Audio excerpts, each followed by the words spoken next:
You're listening to the Be Better Off Show by Kelly+Partners. Well, welcome to the Be Better Off Show, where we try to bring you interesting and amazing people from all over the world. And today I'm so pleased to have Sir Martin Sorrell, the founder of WPP, which was the world's largest advertising agency, and in his midlife, S4 Capital, which after leaving WPP, he started a new firm, which is now nearly 50% of the size of the firm that he'd spent 30 years building. It's a tremendous story of innovation and resilience. I'm so proud to and pleased to have Sir Martin with us today. To give our listeners some context, WPP's market cap today is £11 billion. S4 Capital's over £4 billion. And we're getting to hear today from the founder of both of those businesses, which is tremendous. So welcome, Sir Martin. Thank you, Brett. Thank you. That flattering introduction. My mother, if she was still alive, would be delighted. Whether it was truthful or not is another question. But anyway, so you forgot about my third life, which was Sarge's. So before that. That's right. So it's, for our listeners, I was struck when I started reading everything that I could find on Sir Martin. I was struck by the strong people that had inspired him. And I'll seek your comment on this. Your father was running one of the biggest electrical retailers in the UK. The biggest. In his day, but it wasn't his own. It was somebody. It was a division of an industrial holding company, a conglomerate called Firth Cleveland. It was one of the first conglomerate on the market and run by a Wolverhampton-based metal basher. He owned Wolverhampton Wanderers and Firth Cleveland. So it was the retail division of that. As I say, my father didn't own any of it. Not like you or me. He didn't have the opportunity of unifying ownership and control. He managed it, but he treated it as though it was his own, actually. So that was one of his strengths and maybe one of his failings. And it did strike me that these great mentors that I see through your life, and your father passed on this lesson of seek some ownership at 40, make sure you get out and do something, but master. His advice wasn't quite that, but he said, find an industry you enjoy, find a company in that industry you enjoy, build a reputation, and then if you feel that you want to do something on your own, go off and do something on your own. Yeah, terrific. And then in your business, I noted that you worked for Mark McCormack at IMC in your early career. Yes. And Mark is another storied entrepreneur. How did you meet him and how did you come to be in that business, and what did you learn from him? I met him at Harvard Business School. So I did an elective course in the second year called Management of New Enterprises, which was an entrepreneurial course. And actually it was quite amusing in a way. It was for 2 semesters out of the 3 semesters in the second year. And we always had successes. It was all case studies. HBS is all about, Harvard is all about the case study method, which I think is a very good method. But everything was about success, except we did have one failure. We had an ex-HBS graduate who had gone into a boat building business in New England, and it was a desperate story of sort of bankruptcy and God knows what, and not a great personal life and lots of strains and all this. So that was pretty instructive. But Mark came in as one of the entrepreneurs, and there was a case study around IMG. I actually went to work in a consulting company in just outside New York in Connecticut and Westport, Connecticut, called Glendenning Associates. It was quite famous. It was founded by Ralph Glendenning, an ex-P&G guy, and he pulled out a lot of P&G executives, one of whom was Joel Smiler, who was my boss and who died sadly recently, became a director of WPP at one stage, actually. And Joel made a fortune out of Playtex. He went to work for Norton Simon in food industry. And then I think he took over. I think Playtex was a division of Norton Simon. He spun it out and he made a lot of money. So I went to work for Joel and Ralph Glendenning at Glendenning Associates. And then unfortunately at that time, even if you were a foreigner, you could have been drafted. This was 1968, 69, height of the Vietnamese War. And what people didn't realize was that you could be drafted. So my mum, I was an only child, spoiled only child from Northwest London, in the Jewish ghetto of Northwest London. My mother said, there's no way you're going to get drafted. You better come home. So I started to prepare for home, and I kept in touch with Mark from that business school case study. And he called me and he said, if you're going back to London, why don't you come and run my company in London, which he was sort of setting up in London because he had an agent there who he used. Unfortunately, when I got to London, I found that he basically promised the same job to two other people. So, I was one of three people who was, well, actually, there were two of us. And then there was somebody else who thought that she was running the business. So it was a bit fearsome. But anyway, it worked out. And I worked for Mark for 3 or 4 years. And it was interesting. What did I learn from him? The devil's in the detail. I always remember he talked about Lou Wasserman, who built a personal representation business. And Lou Wasserman had a client who was a conductor, a famous conductor, orchestra, jazz band or something. It wasn't, I don't think, a classical orchestra. It was a sort of jazz band. And he said, I always remember he said, I made sure that his conducting stick or whatever it is, wand or whatever they call it, I made sure that he had that.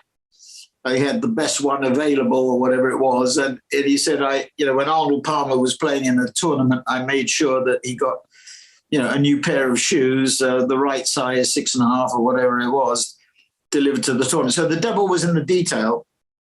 And Mark was fanatical about detail, very well organized. He had these 4x2 cards he kept in his inside pocket with the things he had to do today. He had a legal yellow pad with all the things that he had to do in the day, or the longer term things that he used to, scrub them out as he did them. He had this wonderful system. Every day he would go back and look at the memos that he'd written a year earlier, which was really interesting. So his secretary would always bring out.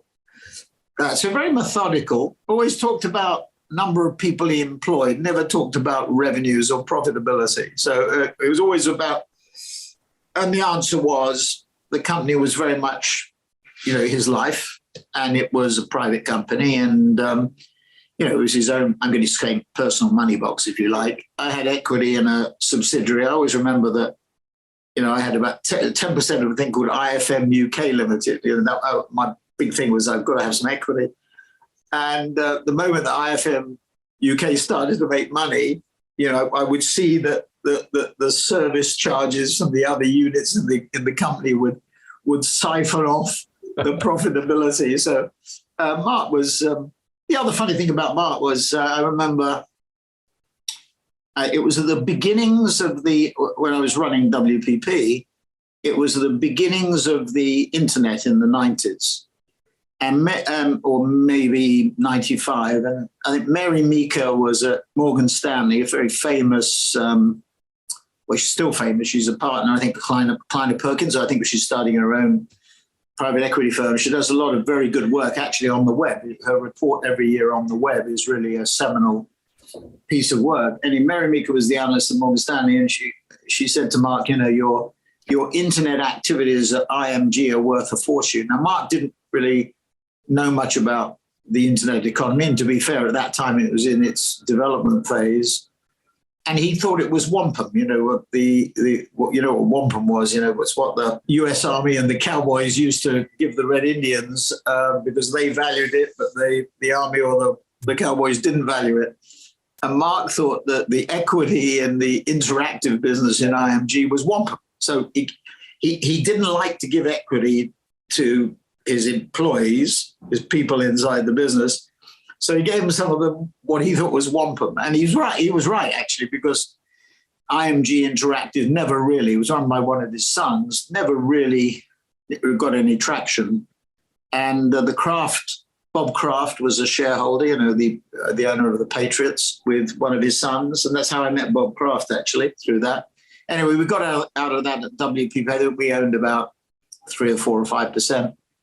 And we tried to build it really didn't work. But Mark, so I learned a fair bit about how entrepreneurial development, detail, focus on the detail. It's not just about strategy and vision and structure. I learned. Mark had quite a complicated structure. It was largely a tax-driven private company structure. I don't think it was particularly unifying. Everybody was running their own empire, and it was a bit too focused around that. Now, of course, it's ended up inside Ari Emanuel's empire. It was bought by Teddy Forsman after Mark died, tragically. He had a coma. I went to see him in hospital, before he sadly died. He had a coma.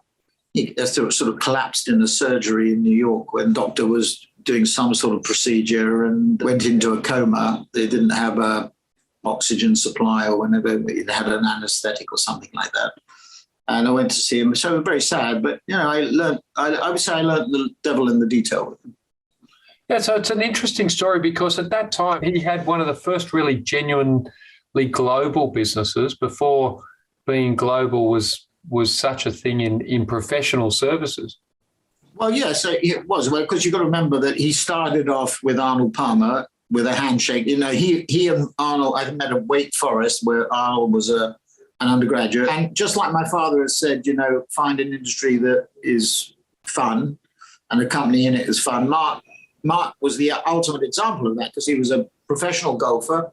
It was fun, and he decided to make it his business. He said to Arnold, you really got to have somebody look after your affairs. It was a handshake.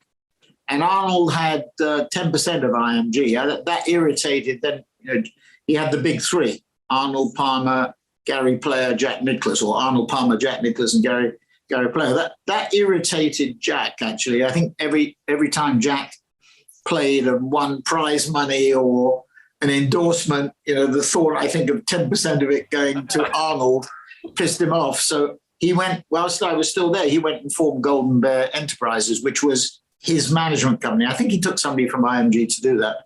Gary Player was fine. And then we went into skiing with Jean-Claude Keeley, or Mark did, tennis with Rod Laver, you would know well down under, Jackie Stewart. I met Jackie Stewart in Switzerland when Jackie was going to go into the professional management business, and didn't in the end. We met him with a Swiss banker called Ellie Zilker, and then Jackie became a client. Gene Shrimpton, Mark had a model agency. He had three big models in that. Gene Shrimpton, who was wonderful, Varushka, and Maudie James. So he had a model agency as well. So Mark really developed the business, and then he had the management, IMG. He had Transworld International, which was the film run by Jay Michaels.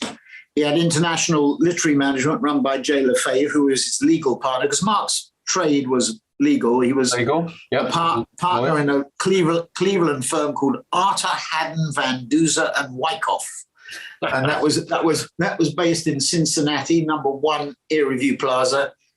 And I went to Cincinnati the year that Lake Erie caught fire. Everybody talks about climate change. Well, the lake was clogged with filth, and it actually caught fire that year. So he started off in Cleveland, and then Jay Lefebvre was a partner there too. Anyway, he ran International Literary Management, and Jules Rosenthal ran Arnold Palmer Enterprises. And Arnold, was way ahead of his time. He had that umbrella as a branding symbol, the multicolor umbrella. And Jack Nicklaus had Golden Bear Enterprises, Golden Bear, and Gary Player was the Black Knight. And it was really, really interesting. I mean, Mark was way ahead of his time in personal management, celebrity management. So, it was an interesting time. I worked for him for 3 or 4 years. The only time that Mark ever got really annoyed with me was when there was a double page spread I think it was the Daily Mirror or something. And when I joined the company, I think Mark was 55. And 3 or 4 years later in the Daily Mirror, he was still 55. And I drew attention to that fact. And I think I've got a slap on the wrist. Very conscious of his age. So it's a great start, to have your father with such good commercial experience, to have a great educational opportunity through Cambridge and then Harvard, across. Well, my father didn't have any education. He left school at 13. Yeah. I just saw Tom Stoppard's play Leopoldstadt, which everybody should be encouraged to see. Tom Stoppard at a fairly late stage in his life realized or found out that he was Jewish. And so he's written this very powerful play about a family in Austria. And it starts actually in 24, I think it does. But it starts off in 1899. and this family in Vienna. And it's 1899 is the year that I think my grandparents on my father's side came from, I think, Ukraine. We think it was either Kiev or Lvov, landed in the UK, penniless. And my father and my mother actually went to Mile End Central in East London. He didn't have any formal education. Having said that, he could recite to his dying day large chunks. And when I say large chunks, I mean pages and pages of Shakespeare, the Talmud. And he was an expert fiddler, meaning expert violinist. And he won a music scholarship to the Royal College of Music, but couldn't take it up. So if you just think about that for a minute, you come from the Ukraine, you're dumped in 1899. My grandparents' wedding certificate had 2 crosses on it for my Zayda and my Bubba, as they're known. And then the 4 witnesses all signed with crosses. So they didn't speak a word of English. They spoke probably Russian and Yiddish. Yiddish was how they communicated. I remember my grandfather and my grandmother speaking Yiddish. And so my father had no formal education. So he prized it. So he made sure, God bless him, that I, and my mother did too, that I received the very best. And they were very, put aside, they made great sacrifices to make sure that that was the case. So that was the blooding, if you like. So when I saw actually that play about, different type of family, I'm sure my grandparents were not as wealthy as that family depicted in Vienna. The roots are there. So I think the roots are, when you see that play, you get a strong feeling as to how your ideas and experiences are formed. So interesting. Yeah. And Australia being basically, a heavily immigrant country would get that. Yeah, we have so much of that here in terms of people bringing their sort of bloodline and their experiences that are so formative to their ideas. So in reading about you, it did strike me the strong influence of your parents and that migrant background, and then the emphasis on education, the opportunity to study in the US and at that time come back to England. And I hadn't picked up that it was because of this draft idea that you came back, but that's really interesting. And Mark McCormack obviously being a towering figure. So in 1975, you joined Saatchi & Saatchi. How did you come to join? Well, I joined it actually in 77, and at 75 I was working for them as a consultant because I went, I said to my dad, I want to leave Mark McCormack and I want to do something with you. So with my father, because we're very close to him. And yet, I couldn't, we couldn't work together. I think we were both pretty strong-minded. Anyway, so that didn't work out, but in order to get to that, actually, I said to my dad, how am I going to extract myself from Mark McCormack? He said, well, write Mark a letter that you want, a temporary leave of absence, which I did do. In 1987, we made our so-called hostile bid for J. Walter Thompson. And I said to you before that Mark used to look back at his correspondence. So this was, let's say, another 12 years later, 15 years later, where he writes me a letter in the middle of the hostile takeover of JWC. He said, are you still on a temporary leave of absence?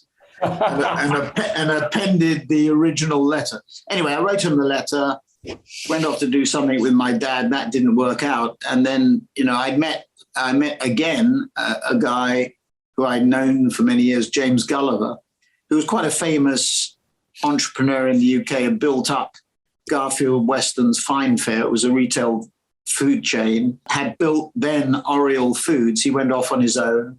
Shell Company built Oriel Foods through acquisition with Alistair Grant and David Webster.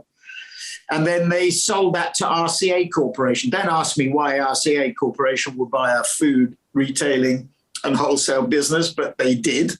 It was, I think RCA was dismembered shortly after that. And James made quite a bit of money in those days. And I went there as his sort of personal financial advisor. I was really his gopher, his bag carrier, his tortoise, as I think John Brown used to call them at BP. And I looked after his investments. And one of his investments, he invested in a company called Sayers Confectioners up in Liverpool, I think it was. Taverner Rutledge in Manchester, a sweet manufacturer. Alpine Holdings, a double glazing company, which public company. And then the other thing he invested in was Garland Compton, which was an advertising agency, a bit of a stodgy advertising agency. Ken Gill was the chairman. And Ken said it needed a creative boost. The creative boost was Saatchi's, and Saatchi's reversed themselves into Garland Compton, Saatchi and Saatchi Garland Compton. And James had his shareholding.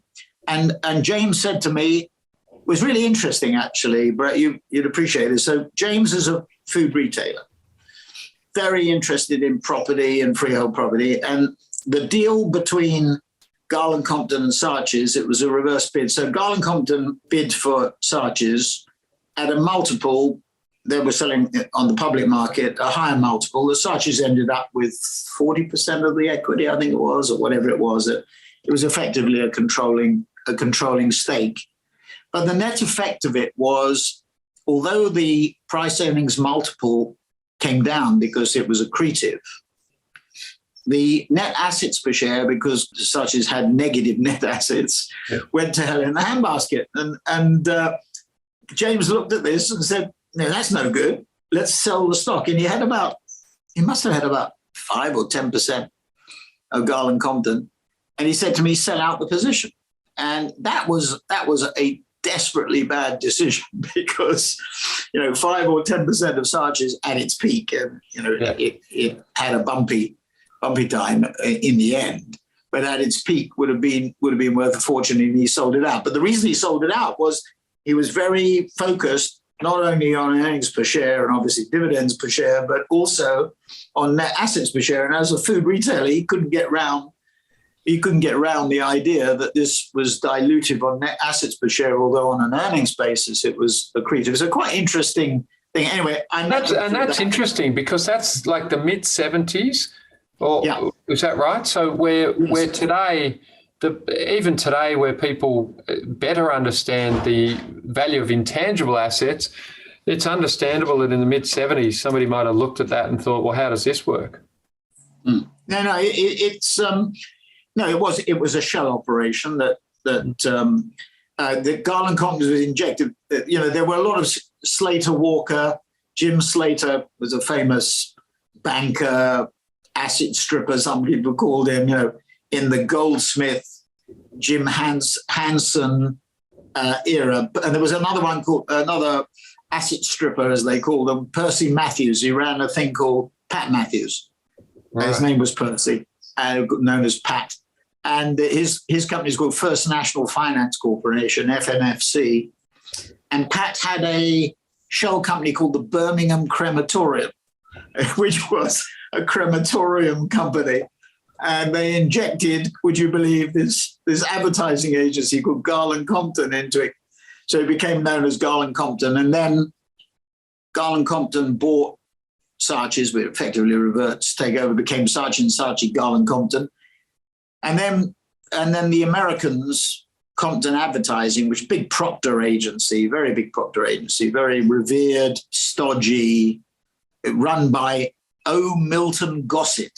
That was this American habit. Your second name becomes your first name. Your first name. We never knew what O was. I can't remember what O was, but his name was Milt, and it was O. Milton Gossett, and Robert Huntington was the number two there. Anyway, and Jerry Germain was the chief financial officer, and they had 20% of the public company, and that was a problem because Morris and Charles really didn't like the fact that these Americans had 20%.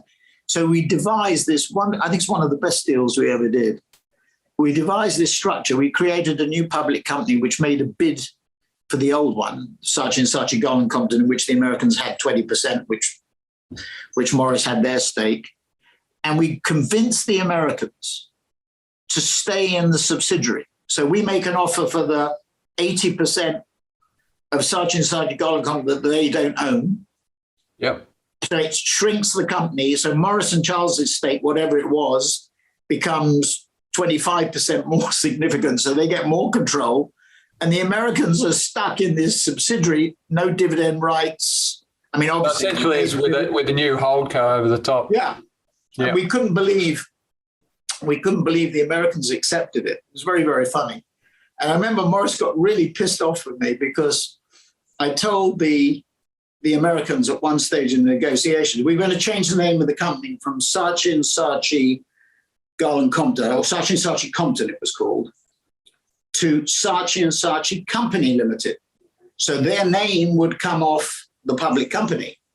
And I remember it was one Thursday or Friday night, I said to the guy I was negotiating, because I did a lot of the negotiation, we're going to call it Saatchi & Saatchi Company. And Morris wanted to leave that until the very end. He wanted to sort of drop it in at the end. And I was upfront about it. And Morris went absolutely bananas. But the Americans accepted. I mean, they were fine on it. Why they ever agreed to that, I just do not know. It made, we said, well, we wanted to get the structure, Saatchi & Saatchi Company together so that we could build a thing called Saatchi & Saatchi Developments, in which, by the way, I had a 20% shareholding. That was going to be because Gordon White, who was Jim Hanson's partner in Hanson Trust, went off to America and somewhat controversially, he had a 20% stake in the Hanson Trust US personally. And Saatchi & Saatchi Developments, if you went back and looked at the history, I had 20%. Unfortunately for me, and I think this was sort of deliberate by Morris and Charles, that never got off the ground. But it was used as a stalking horse. Stalking horse.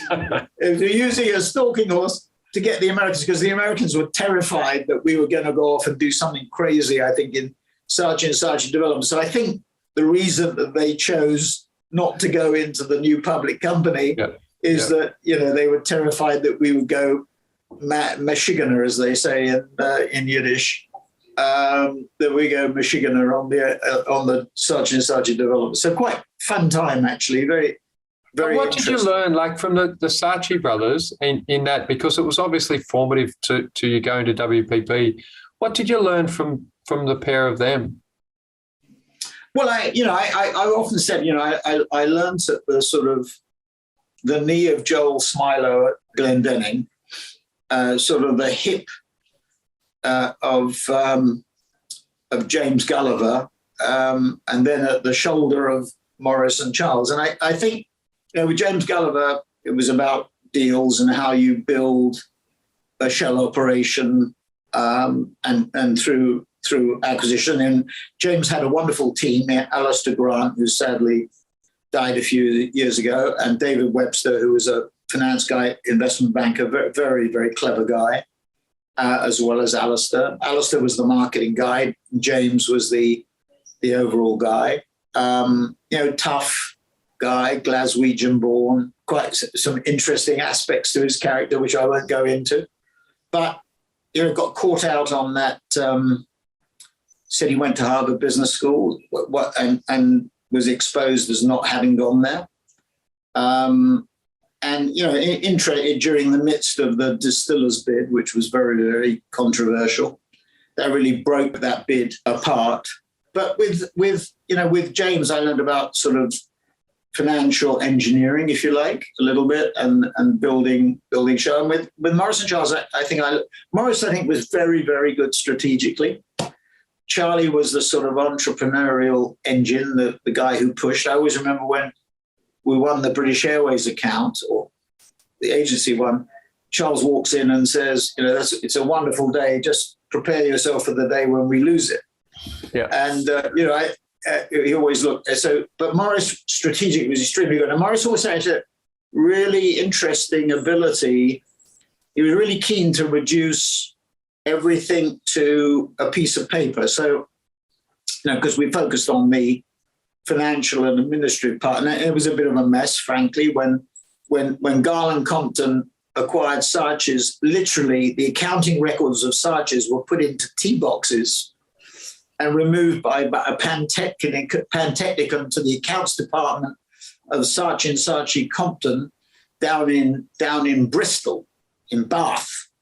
And it was a complete and utter mess. And let's say the accounting records were lacking.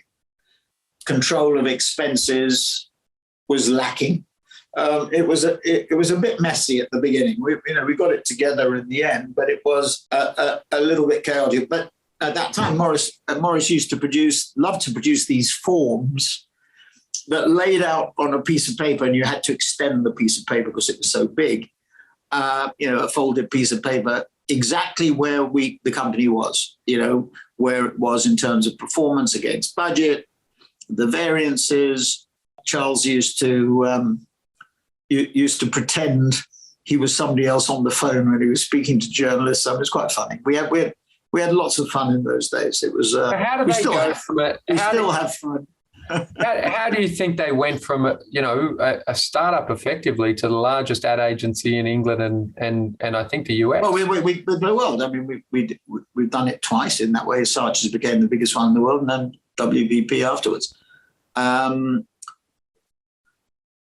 did they do it? But they were extremely ambitious and visionary. I think the one thing that I would say, there were two things. One is nothing was impossible. That was a favorite phrase. Nothing was impossible as long as nobody else got credit for it except for Morris and Charles. And that was the unwritten rule. I think one of the reasons for tensions with Tim Bell was around that. Tim got a lot of notoriety when he worked with Gordon Rees on Margaret Thatcher's campaigns. And I think that, made Tim he really was the third brother, if you like.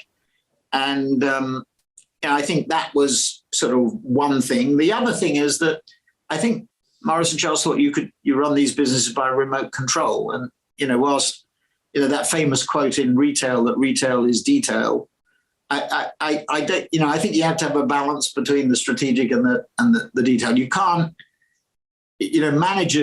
manager-led companies, what tends to happen, a bureaucracy develops. And there's, all the strategy stuff, and they forget about the detail. And the fact is, the devil is in the detail, and you have to do both. Yeah. You have to have a, strategic vision. You have to have a structure. And, if you absent yourself from the detail, it's not that you necessarily want to impact the detail. But you have to know that. Yeah, you have to, because that gives you, I remember when I was at Sargent's, I used to look at every hire over $150,000, and we had 100,000 people, whatever it was, and people used to say, isn't he going a bit too far? Isn't he? It's a bit crazy. But the reason I did it was not because I wanted to say stop doing it or do this. It was you get a very good understanding. If you said to me, I'll stick you on, I don't know, some barrier reef island, some beautiful barrier reef island, and you can have 3 pieces of information about, I would say, like-for-like revenue growth, like-for-like headcount growth, and the cash position, with maybe some knowledge about what deals are being done, because, it's a cash-generative business. And when you look at those three numbers and the balances between them, you take S4's results the first half this year, we're up 49% like-for-like revenue growth, and our headcount is up 56% like-for-like. And that gives you a good idea of what's happening inside the business and the cash flow as well. So I think, you have to know the detail. And you're renowned for knowing the detail. It's interesting. It's very often commented on how. Well, not necessarily knowing. I mean, I remember, going back to that Leopoldstadt play, Sir Jules Thorne left Vienna in 1938, the same year that Sigmund Freud left Vienna in 1938, because of the persecution of the Jews by the Nazis. In 1938, it was crystal meth night and everything else. And Jules Thorne came to the UK and started Thorne Electrical Industries, which is a massively successful thing. And, he was a man who was always interested in the detail. Arnold Weinstock, these were people my father knew, ran the English GEC, was renowned for, also I got to know through my father, was renowned for ringing up on a Friday night. Would ring a plant manager in GE in GEC in Wales and say, probably 3 or 4 or 5 levels down the organization on the organization chart, and say, what's going on? And I thought, I think getting that balance between the strategic and the, I spoke to Arnold, had lunch with him, I remember, in London before he died. And his son died, tragic. Simon Weinstock died at the age of 40. And terrible for a father to bury a child. And Jules Thorne buried his son as well. And I remember talking to Weinstock about what he regretted.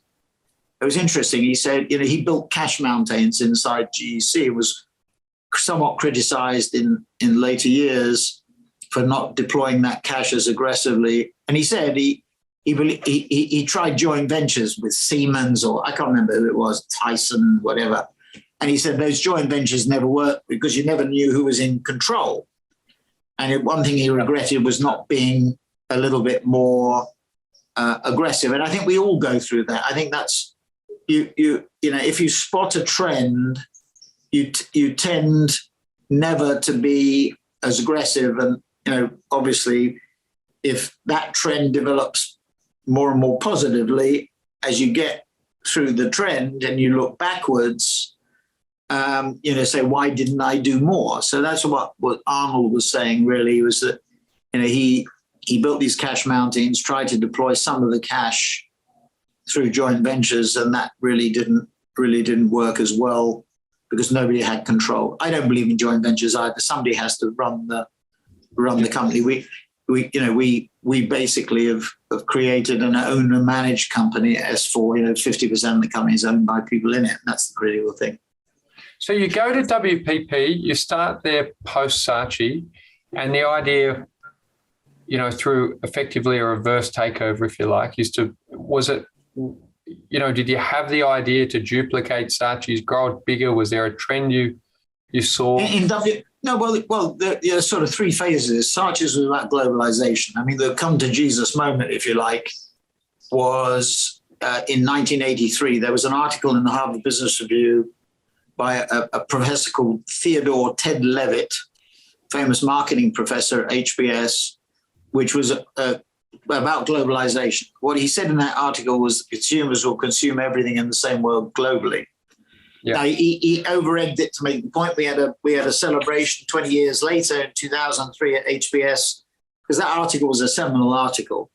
And Theodore Levitt, Ted Levitt, sadly he died of cancer a few, I think, months, years afterwards. But he did admit at that conference that he'd over-egged it to make a point. And it wasn't, but the trend was there. So that's what Manhattan Landing, that famous BA advert, that was about globalization. WPP was about globalization until so from 85, say, through to 95. And then continued globalization, with China and India in particular, and Latin America and the Middle East and Africa, but also about the rise of the internet, which started in the mid-90s, and the rise of technology. Again, with the benefit of 2020 hindsight, we went quite quickly, but we didn't go quick enough. Could have gone. S4 is purely about, actually, S4 might be a little bit more about localization and, dare I say it, deglobalization, when you look at what's happening between the US and China, which is of great interest in the Antipodes, with Orca and everything else. But, S4 is about technology and growth. So you've seen, Buffett said when I joined, I think, Saatchi's, or maybe even before, he was investing in Ogilvy and in IPG because it was a royalty on the growth of globalization. Mm. S4 is a royalty on the growth of the platforms and the hardware companies and the software companies. This morning, everybody's nervous about Snap. I mean, the shorts are out on Snap, but I think that's my view is it's going to be short-lived because I think the fundamental drift is towards digital, and digital is 55%. And which platform wins from an S4 point of view is irrelevant. Yep. It's a question of whether we can cover all the hardware companies, all the software companies, and all the platforms. Whoever wins within that, if the metaverse becomes more important, if the Unreal Engine becomes more important, if AR, VR, AI, voice, whatever the technology is, we're looking at these technological developments and what's the impact on the sales function, the marketing function, and the tech function. because we're now servicing the CMO, the CSO, the Chief Sales Officer, and the CTO, the Chief Technology Officer. So Martin, when you build this baby of yours, WPP, to a nearly £15 billion market cap, I think at the time that you leave, well, we got up to about 22, and then 22. Then it sagged. It came back. To about 16 billion when I left, and it's 11 today. Yeah. 12 today. It's in the Sargasso Sea at the moment. So I think one of the, and to share with our audience, today Sir Martin's a young 76, and to start a company in your 70s with this clear vision, I'd love you to share with our audience, because I think it's so interesting. You turn around and say, okay, I can start again because I see this trend. Now, it's interesting what you mentioned is that Charlie Munger says, when you see an opportunity, what he calls a Lollapalooza moment, he says, back the truck up. Don't, go big, don't go halfway. And he thinks that, those opportunities don't come around often. This time you turn around, you've got a different structure, you've got a controlling stake or some significant influence over major issues. When I looked at your story in WPP, you probably got inadequate equity, in my view, for the value you created, and you had some people complaining you got paid a few £1 million when you created 50 billion Australian dollars in value. What were the lessons from that you've taken into this new venture, and how did you get the clarity to go again? Well, I accepted. I mean, I went into WPP. I went in with Preston Reliable Warren Plastic Products, and I had about 16%. He had about 13%. We had 29%. We knew that if we did deals, we would dilute. I over leveraged the company for the Ogilvy deal and paid the price when we had to restructure it in the 90s. But that having been said, that was the if that was an issue, that was an issue of the structure. With S4, I put in £40 million. I went to 10 institutions and said, you can have 20% of the company. I'll have 80, as long as you underwrite they put in another 10, as long as you underwrite the first deal, which was Media Monks, and then I have 10% of the equity, and effectively through a private equity type carry, you have another 10, so it's 20% of the company by and large is certainly in my mind and that's fine, and it works well. I mean, the motivation was I was 73. I'm reasonably fit, but my view mentally and physically, others might have different view. Didn't want to play golf, didn't want to, or surf, didn't want to, or play cricket inadequately, or do a portfolio stuff or do private equity stuff. I still enjoy this type of thing. We had done two shell operations, if you like, both with Sarches and with WPP. And I thought, doing it, I wanted to focus on growth because I thought I was too old to struggle with no growth. And, if I look back at WPP, the best year was 2016. 2017 was a tough year. There's some criticism for the flattening of top line growth, which everybody suffered from, but, maybe we didn't move quickly enough into some of the areas that we should have done. And certainly we didn't change the structure as rapidly as and we talked about horizontality, which is the key issue. I mean, all WPP have done is create more verticals, stronger verticals, which means you have stronger barons. And my view is that they will collapse in and on themselves eventually.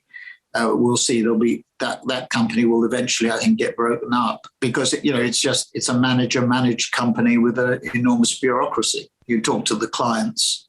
The clients are becoming increasingly concerned about paying for what they describe as useless overhead, and I think the structures have to change. So, creating a unitary structure where you eliminate a lot of the bureaucracy is important. When you create stronger verticals, you create more problems. You have PR companies hiring creative directors, media companies hiring creative directors, creative agencies hiring media directors, and the whole thing becomes a sort of fiefdom building.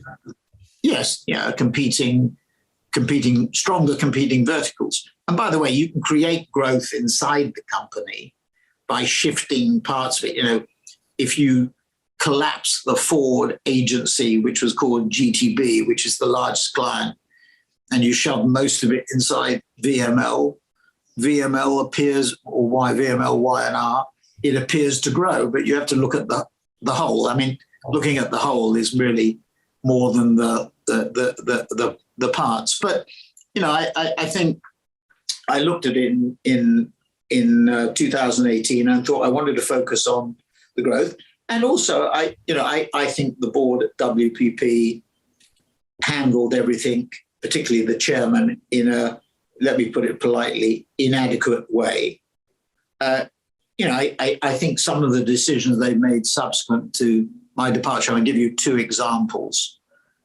One is the sale, and this was all done, I think, emotionally and vindictively, the sale of Globant, a 20% stake in a technology services company, which is in the sweet spot of WPP's digital strategy when I was there and subsequent to my departure.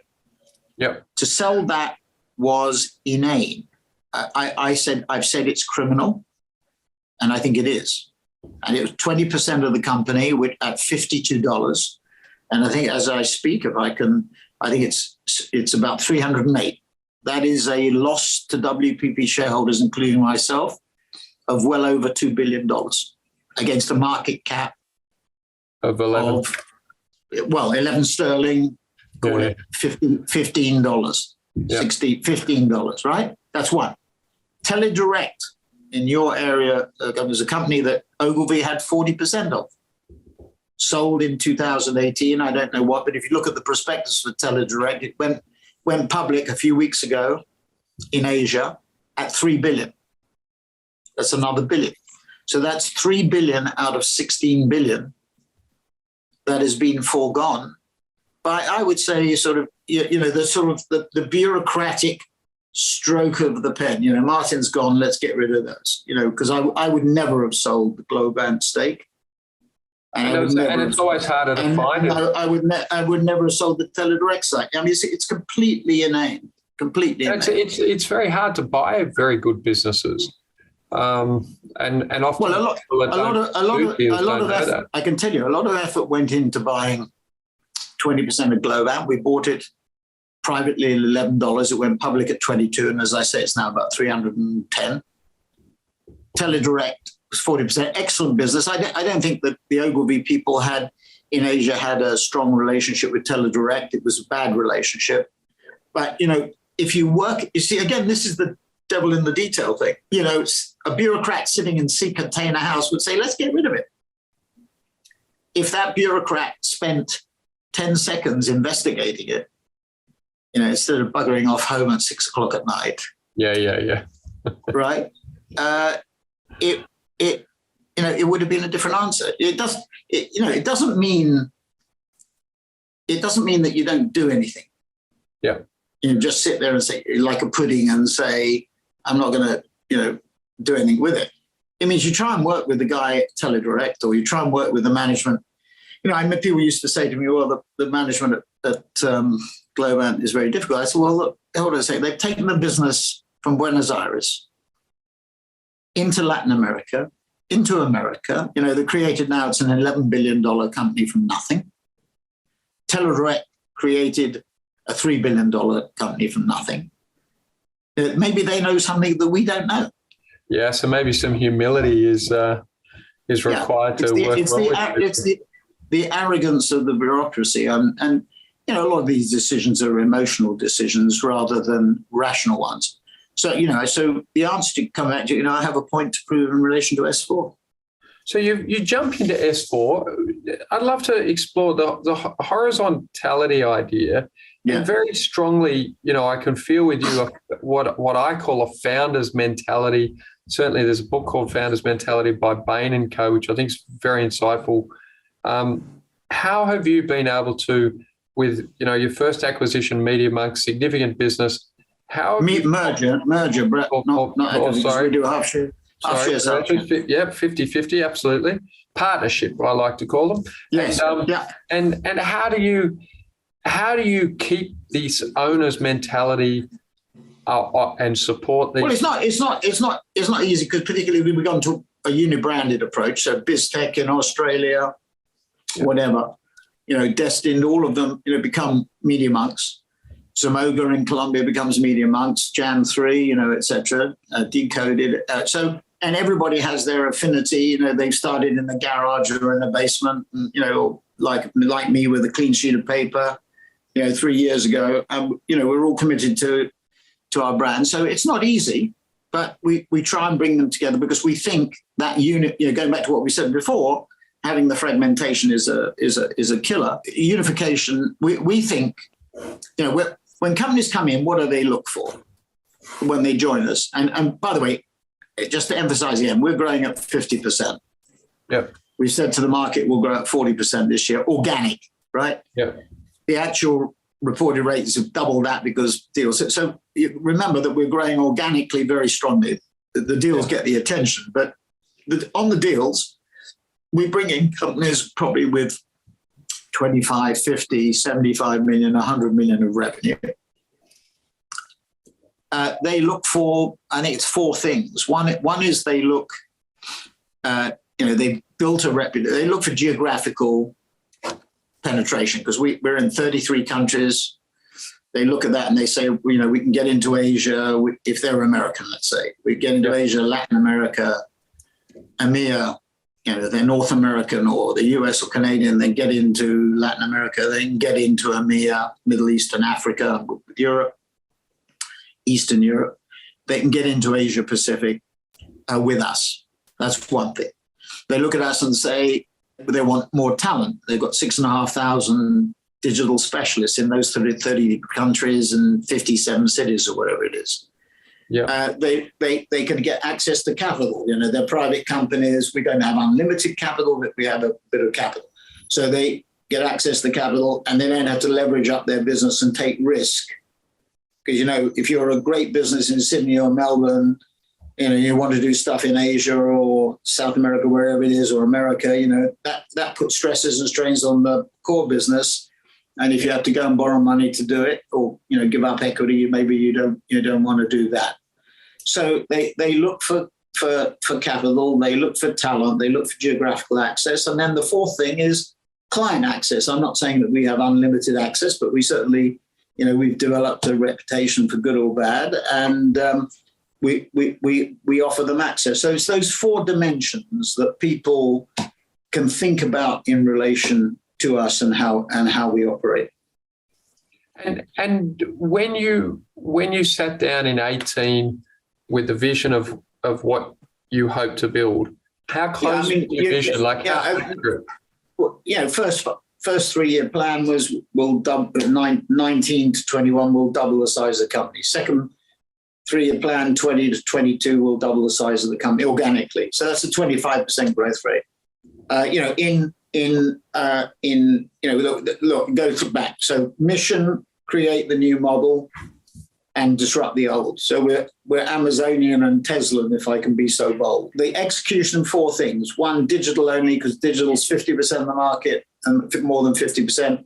It will be 70% by 2024. It's growing at 15 to 20%. So we're in the sweet spot. It's the Wayne Gretzky quote, I skate to where the puck's going to be, not where it is now. Secondly, Holy Trinity model, data-driven development, creation, development, production, distribution of content, advertising content through digital media in a continuous iterative loop. Thirdly, faster, better, cheaper. We go to market as agility, understanding the digital ecosystem, and then doing it efficiently. And then the fourth one is a unitary structure. That's the background. Yeah. The execution is, we say, first plan, 1921, double. Second plan, 20 to 22, double. Third plan, 21 to 23, double. We're in the midst of creating our 22-4 plan. I think we will have the same objective. So we're looking to grow top line and bottom line at 25% at a margin of roughly around 20, 21, 22% post central costs. So pre-central costs maybe 22, 23. That's the sort of the approach. Fantastic. I love the story about you and David Ogilvy and that story. I want to recommend, reading a lot more on Sir Martin and his adventures. I hope you've enjoyed the time we've spent together. I've found Sir Martin and a lot that he has written and shared. There's a great deal of amazing sharing on YouTube, which is how I first came to meet you from, I think, in one of the interviews you did with one of these classes. You just dropped a note at the end where you said, and if anyone wants to has any questions on my takeover thoughts, just email me, and you gave your email address. So that's exactly what I did late one night. I've enjoyed our time together, Sir Martin. I appreciate all of your willingness to share. So thank you so much. Have a terrific day in London, and I hope to catch up soon. Yeah, I hope to see you in Sydney or Melbourne very soon. Thanks for listening to the Be Better Off Show. If you enjoyed this episode, don't forget to rate and review on Apple Podcasts. Have a great day.